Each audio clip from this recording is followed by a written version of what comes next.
नमस्कार. श्री निसर्गदत्त महाराज दैनंदिन चिंतन भाग 303 आणि 304. एकदा श्री निसर्गदत्त महाराजांना एका प्रश्नकर्त्याने प्रश्न विचारला की सत्याचा शोध घ्या, सत्याचा शोध घ्या असे सर्वजण आणि तुम्ही सुद्धा सांगता. त्या अशा सत्याचा शोध घेण्यात माझा असा कोणता मोठा लाभ आहे? श्री निसर्गदत्त महाराज यावर म्हणाले, अहो, असत्यापासून सुटका हा काय कमी लाभ झाला की काय? अजून वेगळ्या अशा कोणत्या लाभाची तुम्ही अपेक्षा ठेवता सांगा बरे? आंघोळ काही अन्य लाभासाठी करायची नसते. आंघोळ म्हणजे आंघोळ. स्वतः निर्मळ होण्यात काय लाभ हे विचारणे जसे आहे, तसे तुम्ही हे विचारता, तसेच हे आहे. व्यक्ती मनापासून म्हणजे सुख-दुःख, हर्ष-विषाद, ताण-तणाव यापासून मुक्तता हा काय कमी लाभ झाला की काय? एवढे बक्षीस तुम्हाला कमी वाटते की काय? स्वस्वरूपाचे अज्ञान हे एखाद्या पांघरुणासारखे आहे. ते आपणच आपण होऊन केवळ तपासणी न करता किंवा तपासणी करत नाही म्हणून स्वतःच पांघरून अंगावर घेतले आहे. जर या पांघरुणाला हटकले, आव्हान दिले आणि झटकून फेकून दिले, तर ते परत आपणहून तुमच्या अंगावर पुन्हा थोडेच उडून येते. व्यक्तिमत्वापासून म्हणजे मी अमुक अमुक आहे, अमुक तमुक आहे व मला आवडणारे हवे, नावडणारे नको अशा द्वंद्वापासून सुटका म्हणजे आत्मज्ञानाचे बक्षीसच समजा.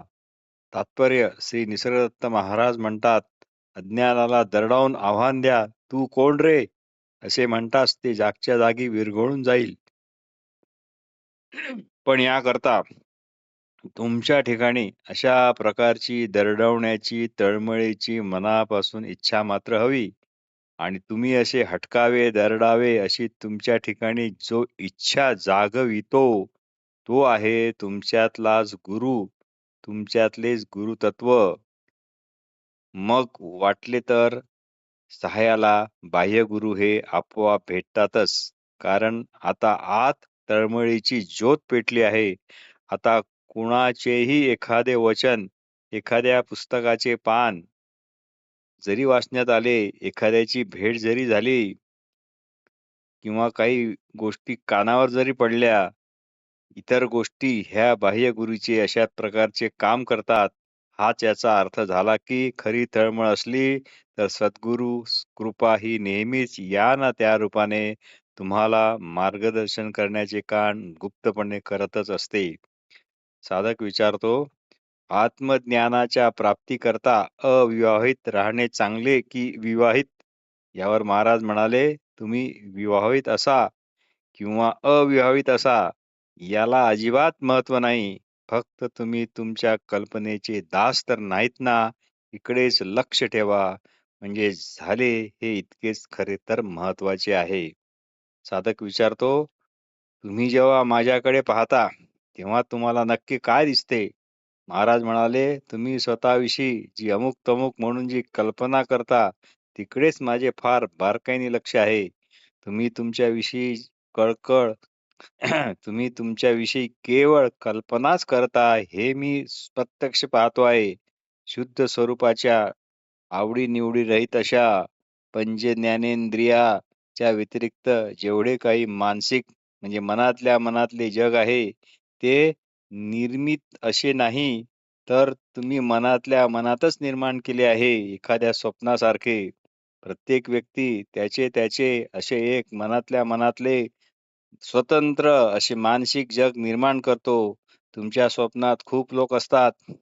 मला आता हे सांगा की जी लोक तुम्ही स्वप्नात पाहता त्यांची तुम्हाला चांगली माहिती असते, पण अशांना त्यांचे जग पण तुम्ही तुमच्या जाणीवेतूनच जन्माला घातले आहे, हे कधीतरी त्यांना ओळखता येईल का?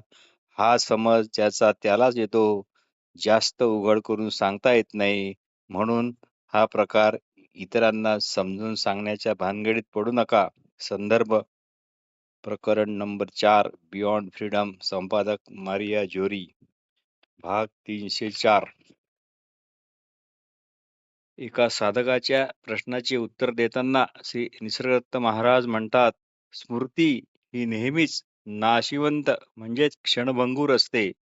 अशा ठिसूळ पायावर आपली वैयक्तिक अस्तित्वाची हमी कशीबशी उभी आहे. स्मृती म्हणजेच विचार, दुसरे काही नाही. विचार फक्त विचारच असतात.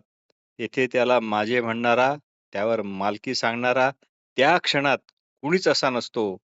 पण विचाराला जेव्हा आपले सातत्य आणि सत्यत्व नसलेले सातत्य आणि सत्यत्व टिकावे असे वाटते, त्याच क्षणी विचारकाचा जन्म होतो. म्हणजे विचारापासून विचारक हा स्वतंत्र वेगळा असा नाही, तो केवळ भासमान आहे.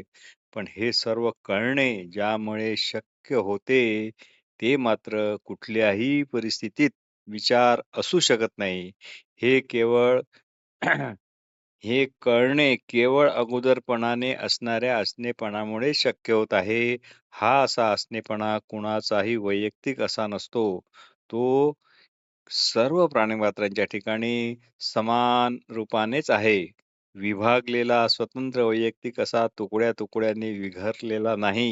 ही समज, हा बोध पण कुणाचा वैयक्तिक असा नसतो. असला तर त्याला समज किंवा बोध असे म्हणताच येणार नाही. हा बोध बोध असतो, ही फक्त समज असते. हा बोध किंवा ही समज जर कुणा एखाद्याची आहे असे म्हटले किंवा माझी आहे असे म्हटले, तर ते म्हणणे परत विचारकालाच जन्म देईल आणि हा विचार जो विचारकाचे सोंग घेऊन आला आहे, तो मी अमुक-तमुक अशा नीरस समजुतीतच अडकून पडेल व आपण केवळ सुखापेक्षा दुःखच भोगण्यास जन्म घेतला की काय? अशा प्रकारे केवळ मरण्याकरताच आपला जन्म झाला की काय? अशा विषादग्रस्त अवस्थेतच राहील. म्हणून देह हा फक्त अनेक देहांसारखा, अनेक लोकांच्या देहासारखाच देह आहे. त्याला माझे म्हणणे हा महाभ्रम आहे. मन म्हणजे केवळ स्मृती विचार. ते मन इतरांच्या मनासारखेच केवळ मन आहे.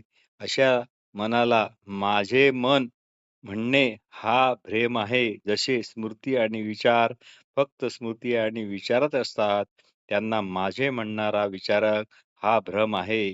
तो आला तरी कुठून? तात्पर्य मी म्हणजे देह, मी म्हणजे मन ही एक अंध कल्पना सारखे भ्रमाचे सूत कातत आहे. अजून एका ठिकाणी श्री महाराज म्हणतात, मी केवळ शुद्ध असणेपणानेच आहे. ही आपली मूळ स्थिती, ती सध्या पुरेसे लक्ष न दिल्यामुळे अस्पष्ट अशी झाली आहे.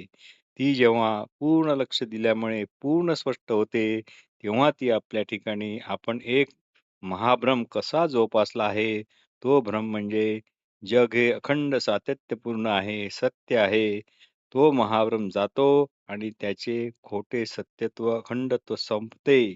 हे खोटे सत्यत्व किंवा अखंडत्व अशा प्रकारचे आहे, की एखादा पेटता निखारा किंवा पेटलेली मशाल वर्तुळाकार जोरात फिरवली, तर तो निखारा, ती मशाल दुरून पाहणाऱ्याला अखंड आणि वर्तुळाकार भासते. तसे ती मुळात नसतेच, परंतु ती वर्तुळाकार भासते. म्हणजे जे जसे नाही ते तसे दिसते. नाशवंत क्षणभंगूर विचाराला जेव्हा सातत्य आणि सत्यत्व दिल्या जाते, तेव्हा तो खोट्या वर्तुळासारखा आपले विचारक आणि विचाराचा नियंत्रक वगैरे वगैरे असे खोटे सोंग घेतो. म्हणजे विचारक व विचार यांचे नीट आकलन न झाल्यामुळे त्यांचा नक्की संबंध काय हे न समजल्यामुळे त्यांचे द्वैत हे रूढी आणि परंपरा यावर आरूढ होऊन सर्व दूर पसरले आहे. पण यांचे द्वैत ज्यामुळे लक्षात येते, ते लक्षात येणे ज्यामुळे शक्य झाले आहे, ते अगोदरपणाने असणाऱ्या असणेपणामुळेच शक्य आहे. जसा एखादा मनुष्य रात्री घनदाट अरण्यातून प्रखर प्रकाशाची विजेची बाटरी घेऊन सावधपणे पूर्ण दक्ष शांत राहून चालत राहतो, त्याप्रमाणे